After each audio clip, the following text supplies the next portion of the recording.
আসসালামু আলাইকুম। প্রিয় দর্শক, আপনাদের সকলকে আমন্ত্রণ জানাচ্ছি বৈঠকি কথা অনুষ্ঠানে।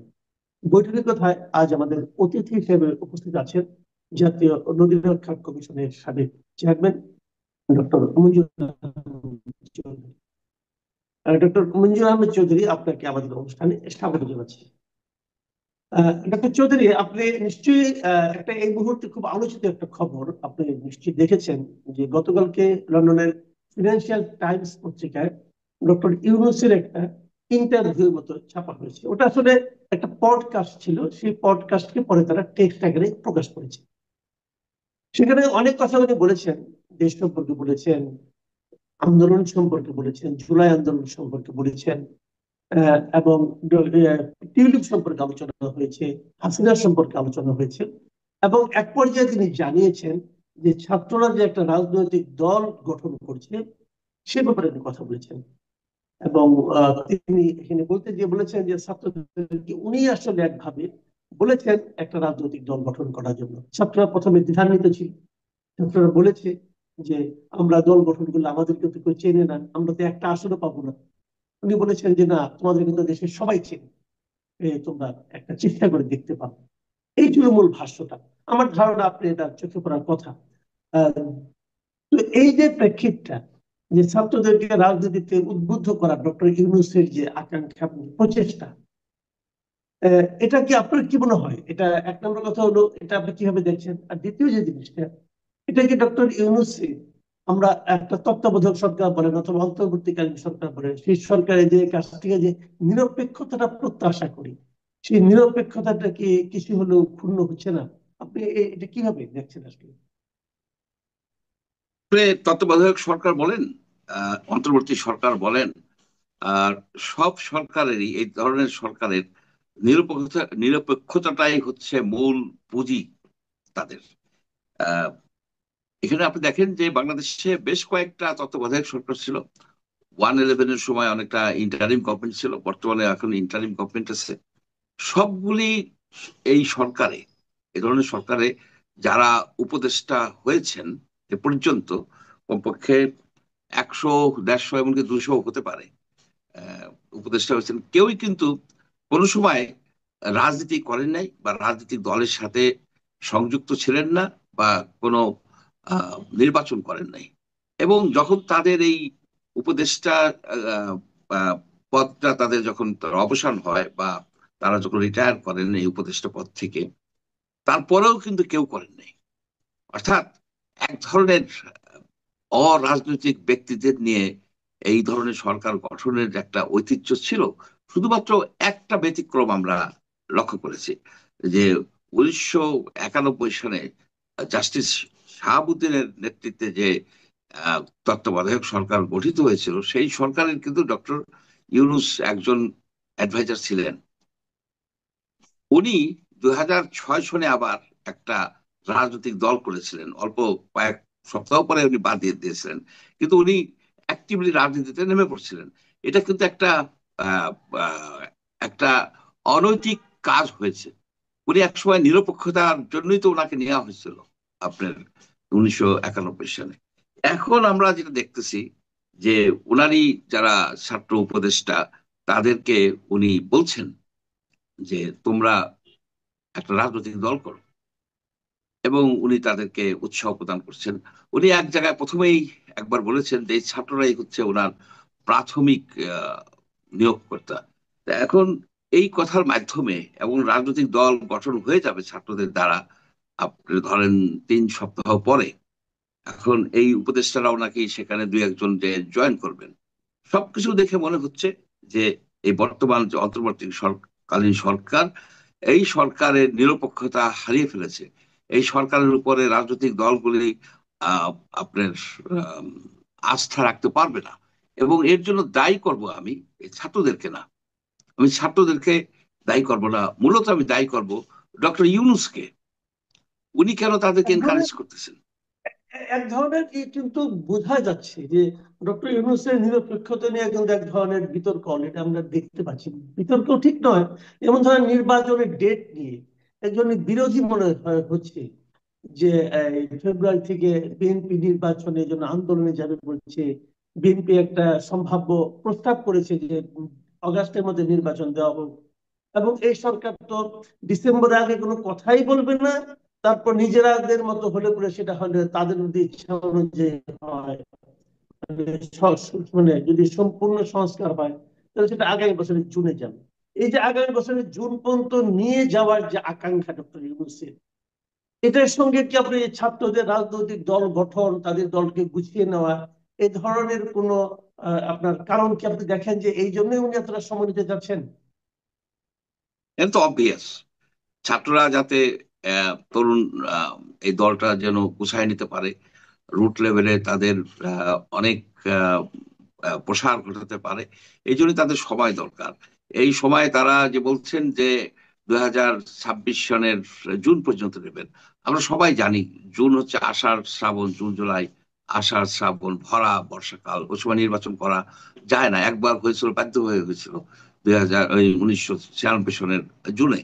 আহ, এবং জুন মাসে বাজেট দেওয়া হয়, সে সময় নির্বাচন হয় না। জুন পর্যন্ত টেনে নেওয়া মানেই হচ্ছে যে ওই বছরেরই ধরেন নভেম্বর ডিসেম্বর বা জানুয়ারি বা তারপরের বছরের ফেব্রুয়ারি মার্চের দিকে টেনে নেওয়া যায়। অর্থাৎ এখানে একটা চেষ্টা আছে যে নির্বাচনটাকে অনেকটা দূরে, মানে দেরি করানো একটা প্রচেষ্টা আছে। এবং সেই প্রচেষ্টায় দুই চারজন শুধু ছাত্ররা না, আরো দু একটা দলও কিন্তু জড়িত আছে, যা বোঝা যাচ্ছে। আচ্ছা, একটা জিনিস আপনি আমাকে বলেন তো, ছাত্রদের আপনি যে পারফরমেন্স বর্তমানে দেখছেন, ছাত্ররা তো আপনাদের ছাত্রদের তো অগাস্ট মাস থেকে দেখছেন, তারা নানা ধরনের কর্মকাণ্ড করছে, কথাবার্তা বলছে, বিভিন্ন টেলিভিশনে তারা টক শো করছে। এবং আমি তো দেখছি যে প্রায় প্রতিটা টেলিভিশনেরই মানে টক শোতে যারাই থাকছে, তাদের মধ্যে মানে অবধারিত ভাবে একজন মানে ছাত্র প্রতিনিধি থাকছে। তারা নানা কথা বলছে, এই যে তাদের কথাবার্তা, তাদের কর্মকাণ্ড, এই সবগুলো মিলিয়ে জুলাই আগস্টের তুলনায় এখন কি ছাত্রদের জনপ্রিয়তা, গ্রহণযোগ্যতা মানুষের কাছে আগের চেয়ে বেড়েছে না কমেছে? না, এখন তো আপনার সেই যে জনপ্রিয়তা থাকার তো কোনো প্রশ্ন আসে না। এই কারণে আসে না, ওই সময় সবাই ছাত্রদের পেছনে, যারা আন্দোলন করছে তাদের পেছনে এই জাতি সম্পূর্ণভাবে ঝাঁপাই পড়ছিল। কারণ তাদের সামনে ছিল যে একটা হিংস্র এক ডিক্টেটর, তাকে অপসারণ করাই ছিল এই জাতির সকলের প্রধান উদ্দেশ্য। সেই উদ্দেশ্য তারা সফল হয়েছে। এখন সেই ডিক্টেটর নাই, স্বৈরশাসক আমাদের এখানে আর নাই।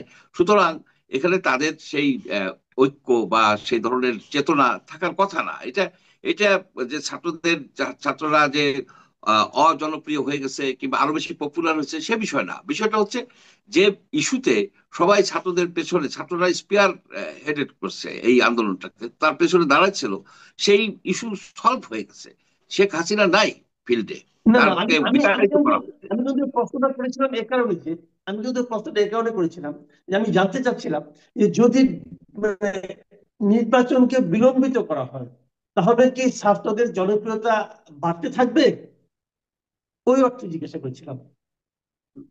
এইখানে দেখেন একটা বিষয় দাঁড়াচ্ছে, যে আপনি যদি দেখেন যে আইয়ুব খান ক্ষমতায় আসলো মিলিটারি রুলার হিসাবে, এসে সে কিন্তু কনভেনশন মুসলিম লীগ করলো।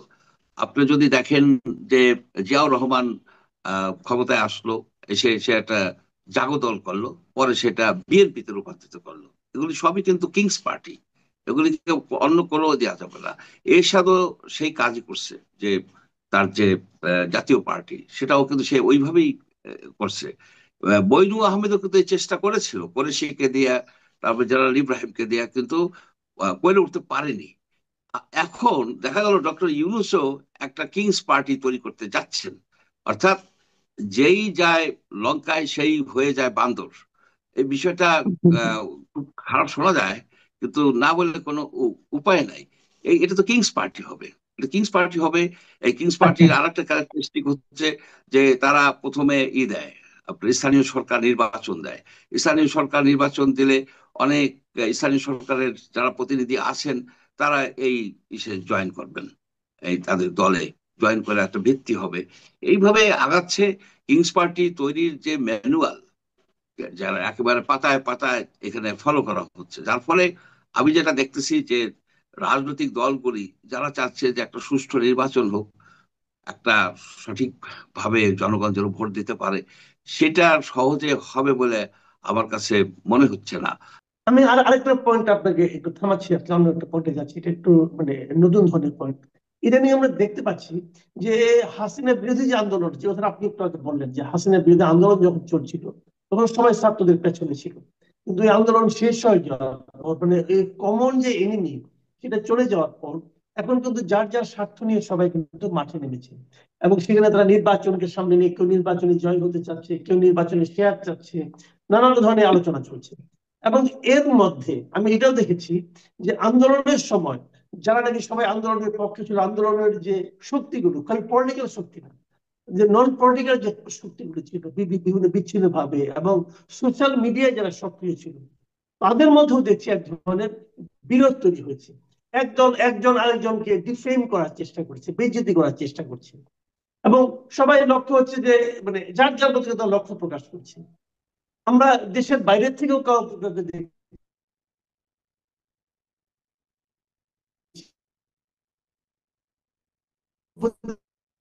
চেষ্টা করছে। লোক সরকার এই নির্বাচনের জন্য আন্দোলন করবে, এটার সঙ্গে সে আওয়ামী লীগের আন্দোলনকে মিলিয়ে দিচ্ছে এবং বলছে যে আওয়ামী লীগ বিএনপি এক হয়ে যাচ্ছে। তো এই যে বারবার তারা যে মানে তাদের আক্রমণের লক্ষ্যবস্তুকে চেঞ্জ করছে, এটা কেন? এটা এটা হচ্ছে কেন?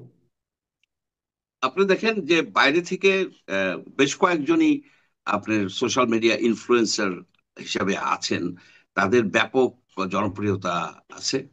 বেশ কয়েকজনের ব্যাপক জনপ্রিয়তা আছে দেশের মধ্যেও এবং বিদেশে যারা প্রবাসী আছেন তাদের। কিন্তু এদের দুই একজনের উদ্দেশ্য সম্বন্ধে আমার কিছু কিছু সন্দেহ আছে। যেমন ধরেন পিনাকি ভট্টাচার্য, উনি ওনার অনেক ফলোয়ার, উনি প্রায়শই প্রতিদিনই নানাবিধ দেন, আপনার ভিডিও বার্তা বা এপিসোড করেন। সেখানে আমি একটা জিনিস লক্ষ্য করেছি, ওনার সবগুলি যে উপদেশ বা উনি যেটা দাবি করেন সেটা যদি পালন করা হয় বা ফলো করা হয়, তাহলে দেশে কিন্তু একটা অরাজক পরিস্থিতি সৃষ্টি হতে পারে, হওয়ার সম্ভাবনা আছে। কিন্তু উনি উদ্বুদ্ধ করছেন যে এটা করো সেটা করো, এবং ওনার বেশ প্রভাব আছে। কিন্তু এন্ড রেজাল্ট হচ্ছে যে এটা করা হলে যে দেশের ভিতর অরাজক পরিস্থিতির সৃষ্টি হয়। এখন সবাই চাচ্ছে দেশে যেন শান্তি শৃঙ্খলা বজায় থাকে, কারণ আমরা জানি আমরা একটা খুব কঠিন সময়ের ভিতর দিয়ে জাতি পার করছে। এখানে আমাদের যে প্রতিবেশী, সে আমাদের বৈরী একটা অবস্থান নিছে। এই সময় দেশের ভিতরে ওলট পালট করাটা কার স্বার্থ আহ, হাসিল হবে? এটা আমরা সবাই বুঝি যে ভারতের স্বার্থ হাসিল হবে। এখন পিনাকি কি ভারতের এজেন্ট হিসাবে এইসব কাজ করে যাচ্ছেন কিনা, এটা নিয়ে আমাদের কিন্তু ভাবতে হবে। আরেকটা জিনিসও ভাবতে হবে, পিনাকি আমি একটু ভট্টাচার্যের থামাচ্ছি, যদি আমি একটু থামাচ্ছি। যদিও আমি মানে পিনাকি অথবা মানে অন্য যারা আছে বিদেশি, তাদের নিয়ে কথা বলতে খুব একটা স্বাচ্ছন্দ্য বোধ করি না, কারণ আমার কাছে মনে হয় যে ওনারা যদি প্রকৃতই দেশপ্রেমিক হতেন তাহলে তারা দেশে এসে কথা বলতেন। দূরের থেকে অনেক কিছু বলা যায়, দেশে আসেন না কেন ওনারা? কাজে ওনাদের নিয়ে আমি কথা বলতে খুব একটা স্বাচ্ছন্দ্য বোধ করি না। তারপরেও তারপরে আপনি যখন প্রসঙ্গটা তুলেছেন, তো সেখানে আমি একটা কথা বলতে চাই। আপনি যে কথাটা বললেন যে ভারতের স্বার্থ উদ্ধার করতে চাচ্ছে, কিন্তু আমরা তো দেখি তিনি কি সারাক্ষণ এনটি ইন্ডিয়ার কথা বলছেন, উনি ভারতীয় পণ্য বর্জনের কথা বলছেন, উনি ভারতের আধিপত্যবাদের বিরুদ্ধে কথা বলছেন। তাহলে এইটা যদি বলেন, তাহলে এই বলার মাধ্যমে উনি কিভাবে ভারতের স্বার্থ উদ্ধার করছেন, এই জিনিসটা কিন্তু আমার কাছে ক্লিয়ার হলো না। না, ওনাকে, ওনার কথা আমি বিশ্বাস করতাম যদি উনি একজন অনেস্ট ব্যক্তি হতো। উনি তো অনেস্ট কোনো ব্যক্তি না, উনি সৎ ব্যক্তি না। উনি বাংলাদেশে যে ওষুধ কেলেঙ্কারি করে গেছেন, তাতে বহু লোক মারা গেছে। কালা জ্বরের জন্য একটা ওষুধ ছিল, সেটার নাম ছিল মিল্টোফোসিন। এখন পপুলার ফার্মাসিউটিক্যালস বলে একটা কোম্পানির উনি ছিলেন চিফ অপারেটিং অফিসার, মানে অনেক উচ্চ পদের একজন। তারা ওই ওষুধটার ভিতরে ময়দা দিয়ে ওই ক্যাপসুলগুলি, মিল্টোফাস ক্যাপসুলগুলি এই গভর্নমেন্টের কাছে বিক্রি করছে 5,40,00,000,000 টাকার, বড় ধরনের একটা, 2008 সনে। তাতে এই ময়দার গলি দিয়া ক্যাপসুল খাওয়ার ফলে এই কালাজ্বরের অনেক রোগী মারা গেছে। এক হিসাবে দেখা গেছে 289 জন রোগী মারা গেছে। এবং পরে উনি একটা স্টেটমেন্ট দিচ্ছে যতদূর সম্ভব 2019 সনে, যে উনি ওই এই পপুলার ফার্মাসিউটিক্যালস এর যত অফিসার কর্মচারী কর্মকর্তা ছিল তাদেরকে বাঁচানোর জন্য উনি এই কাজটা করছেন। উনি একজন ক্যাপ্টেন, ক্যাপিটান খান এইসব নানাবিধ কথা দিয়ে লিখছেন। কিন্তু বাস্তবতা হলো যে ওনার তো জেলে থাকা উচিত। আপনি দেখেন যে প্যারাসিটামল কেলেঙ্কারি, প্যারাসিটামলে যে ভুল আপনার যে ডাইথাইল গ্লাইকল দেওয়ার ফলে অনেক শিশু মারা গেছে। একটা ছিল অ্যাড ফ্লেম বলে একটা কোম্পানি, তাদের একজন ম্যানেজার ছিল একটা হিন্দু ভদ্রলোক। উনি ওই ওই ওই 2 নম্বরটা দিয়ে টাকা টাকা মাইরা ইন্ডিয়া চলে গেছে। আর পিনাকি এখানে রুগী মাইরা প্যারিসে যাইয়া সে এখন নানাবিধ দেয়। তার তো বাংলাদেশে আসা এই জিনিসটা ক্লিয়ার করা উচিত। আমরা শুনেন, আমরা এই দেশে খোঁজ খবর রাখি, আমরা এখানে খোঁজ খবর রাখি। উনি কি করছে, উনি পপুলারকে বাঁচাইছে কিভাবে সেই সময়? রুহুল হক বইলা একজন হেলথ মিনিস্টার হচ্ছিল আওয়ামী লীগের। রুহুল হক কিন্তু খুব নাম করছে তো দুর্নীতিতে, ব্যাপক নাম করছে। রুহুল হকের মাধ্যমে উনি ওইটাকে টেকনিক্যাল ফেলিওর দেখাইছে। এটা ছিল ক্রিমিনাল অফেন্স, এটা ক্লিয়ারলি ক্রিমিনাল অফেন্স। এক মামলা হয় নাই তার জন্য। এতগুলি রোগী মারা গেছে, 5 কোটি টাকার আপনার ওষুধ উনি ময়দা দিয়ে ডলার দিচ্ছে, উনি স্বীকার করছে ওনার লেখায়। তো সেই লোকের কথা বাঙালিরা কি এই খায় নাকি? এই যে কি বলে, এই চানাচুর খায়, সব কথা শুনে নাকি? পিনাকির কোনো কথা শোনা উচিত না। প্রথমত সে একজন ডিজনেস্ট পার্সন, একজন দুর্নীতিবাজ লোক, একটা ধান্দাবাজ, একজন অসৎ ওষুধের, নকল ওষুধের ফেরিয়ালা। তার কথার কি ভ্যালু আছে? আমি তার কোনো কথারই ভ্যালু দেই না। সে না না না, বাংলাদেশের আমি আমি এক আমি একজন আপনার অ্যাডভাইজারকে নিয়ে সে এক এক দিন নানাবিধ কথা বলে। মানে ডক্টর ইউনূসের যে অ্যাডভাইজারি প্যানেল আছে এটা দুর্বল, কিন্তু তারপরে পিনাকে ওইখান থেকে এক একজনকে অ্যাটাক করে। আজকে আসিফ নজরুল অ্যাটাক করলো, কালকে আর একজনকে অ্যাটাক করলো। ওয়াই? তুমি যদি তুমি দেশে আসো, দেশে এসে দেখো দেশের সমস্যাই করো। তুমি প্যারিসে বসে কি করতেছো? তুমি ওষুধ চুরি করে চলে গেছো। একজন ওষুধ চোর, 279 জন লোক মারা গেছে। সেই কেস ইনভেস্টিগেট করা উচিত। ডব্লিউএইচ এর কাছে সকল আছে, রিপোর্ট আছে। আপনার সব জায়গায় এগুলি নিয়ে আলোচনা হয়েছে। কিন্তু উনি ওই যে রুহুল হক, ওই যে দুর্নীতিবাজ, তাকে টাকা পয়সা দিয়ে ম্যানেজ করছে। আচ্ছা আচ্ছা, না ঠিক আছে, এটা এই প্রসঙ্গে আমি বলছি না। আমার পয়েন্টটা হলো যে উনি তো সব সময় ইন্ডিয়ার বিরুদ্ধে বলেন, কিন্তু আপনি যে কথাটা বললেন যে উনি ইন্ডিয়ার পারপাস সার্ভ করছেন, এই কথাটাকে আপনি কিভাবে জাস্টিফাই করবেন? আমি এটা বুঝতে পারছি না। উনি যে এটা আমার কথাগুলি বুঝতে হবে। বলেন তাতে প্রথমত আমাদের এই সরকারটা একে তো দুর্বল সরকার, সেই সরকার থেকে উনি আরো বেশি অস্থিতিশীল করতেছে। এবং উনি দেশের ভিতরে অনেক গন্ডগোল পাকানোর চেষ্টা করছেন। কখনো বলে যে কি শহীদ মিনারে যায় আপনারা ওত নেন, এটা করেন। কখনো বলে যে এই বাড়ি এই বুলডোজারদের ভেঙে দাও। সবকিছু উস্কানিমূলক। এর রেজাল্ট হচ্ছে যে অস্থিতিশীল অবস্থা হইলে এই দেশের বেনিফিট পাবে হচ্ছে আপনার ভারত।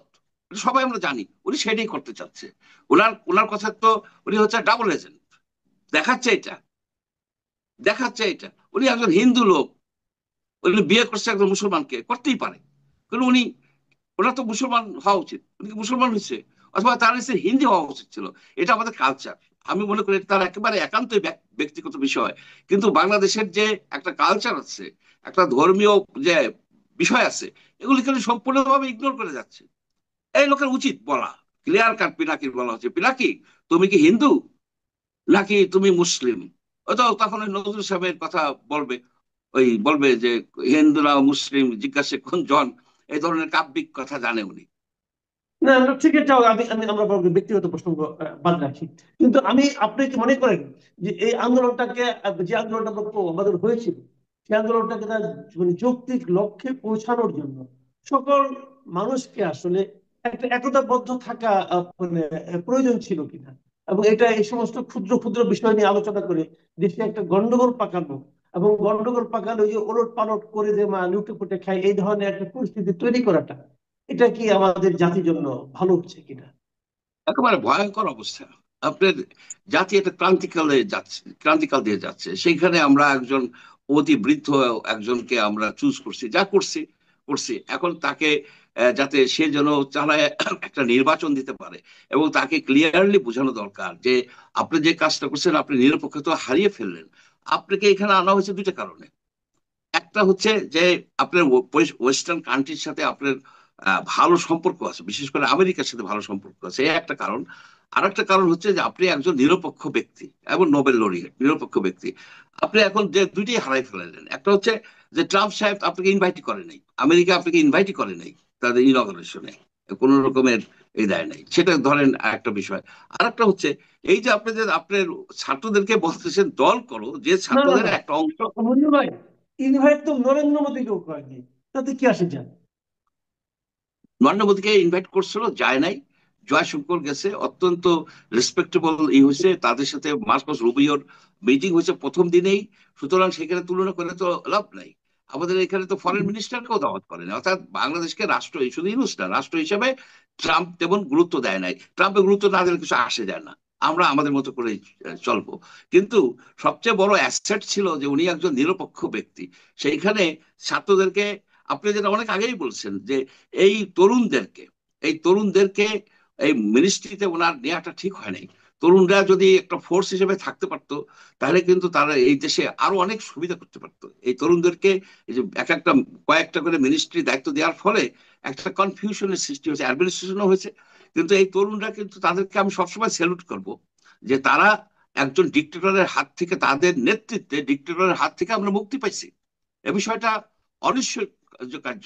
এবং এই জি। শক্তিটাকে এই জাতি গঠনমূলক কাজে, জাতিকে আপনি দুর্নীতি মুক্ত করার কাজে, জাতিকে চাঁদাবাজ মুক্ত করার কাজে, বৈষম্যহীন একটা সমাজ প্রতিষ্ঠায় তারা যে ভূমিকা রাখতে পারতো, ডক্টর ইউনূসের জন্য রাখতে পারতেছে না। আজকে যদি জি।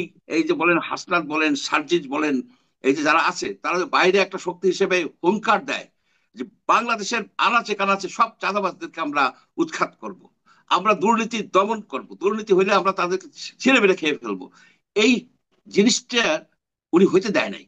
উনি চাঁদাবাজদেরকে বিরুদ্ধে একটা কথা বলে না, বলা উচিত। জি, অনেক ধন্যবাদ। অনেক ধন্যবাদ। আমরা আর এটা নিয়ে আর অগ্রসর হচ্ছি না। অনেক অনেক কথা বললেন আপনি। আহ, আহ, মঞ্জুর আহমেদ চৌধুরী, আপনি অনেক ধন্যবাদ। প্রিয় দর্শক, আপনারা শুনলেন ওনার বক্তব্য। আমি আর বিশেষ কোনো মন্তব্য করলাম না। আপনারা ভালো থাকবেন। আগামীতে আবার কথা হবে। আল্লাহ হাফিজ।